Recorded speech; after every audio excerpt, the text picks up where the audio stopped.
Every little bit of information that comes out about the movie creates debate. And it's superfluous because we haven't seen the thing. Like, you have to judge it by the whole. But when you're dealing with something as cherished or at least valued as the Odyssey, you can't win.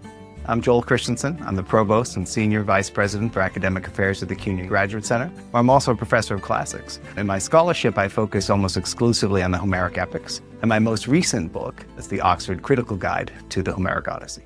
So the Odyssey is about homecoming. Odysseus went to war 20 years ago. For various reasons, he hasn't been able to get home right away. And the story is what has happened to his family in his absence, how he gets home, and how difficult it is. Now, why is Nolan making this movie?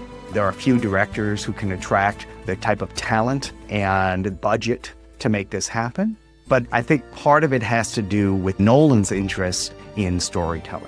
The poetic side of the Odyssey is deeply interested in how we know what the truth is, how we translate our experiences into action in the world, and how we accept our own responsibility in it.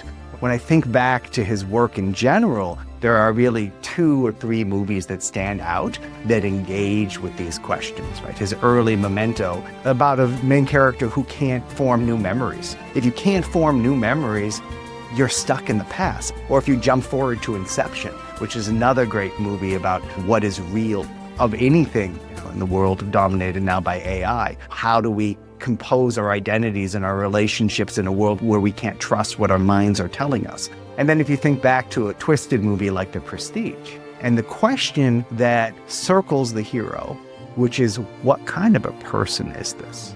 Odysseus is not someone who's a moral agent most of us would want to be around. So when it comes to why the Odyssey for Nolan, I think the bigger answer is probably why not? But when you're dealing with something as cherished or at least valued as the Odyssey, you can't win.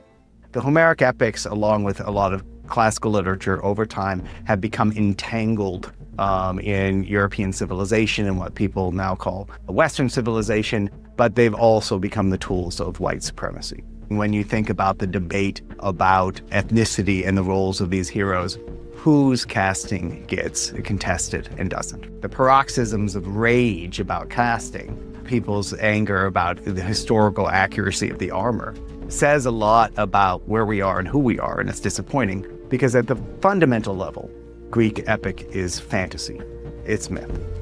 And the Homeric epics came from multicultural environments, from city-states that had many different values about beauty and about women and men, to the fact that there were, for all intents and purposes, foreigners in the audiences, right? People we now call the Phaeacians, who came from all over the Mediterranean, would have enjoyed Homer.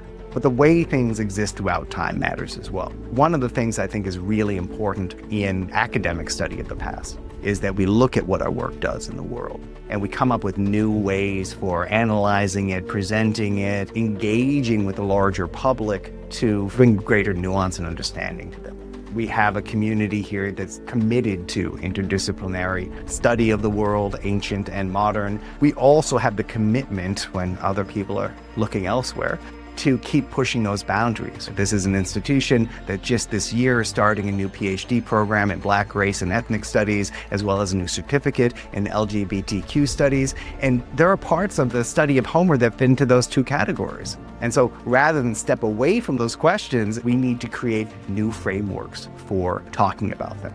And that's part of what my colleagues here at the Graduate Center do every day of the week.